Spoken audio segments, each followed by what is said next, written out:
Paano ba i-download mode ang 8.3s, ang Oppo 8.3s? Yan. Punta muna sa recovery. Yan. Download mode po ang tawag doon. Matagal na po yan. Yan po. Tapos, kailangan sasaksakan niyo po ng USB. Para hindi ata tungkol. Sasaksakan niyo po ng USB.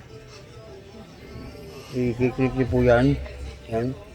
Pag na-click niyo na po yung version 1.2, pindutin yung power at saka volume down. Sabay. Power at saka volume down. Isa pa po.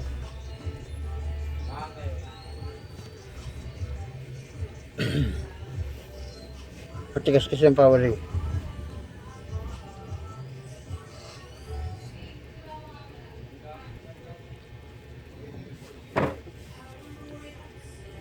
So pag nandito na po sa version 1.2, press quick press power and volume down.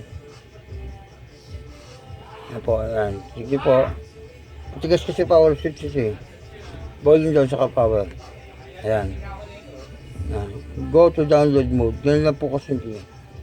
Ang download mode na po yan, si A3s, madidetect na po. Kung mapapansin niyo po,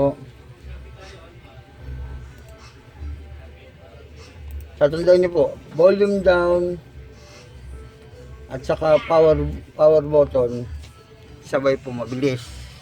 Kapag na-click niyo na po ang version 1.2, ayan po, detect na po yan ang A3s.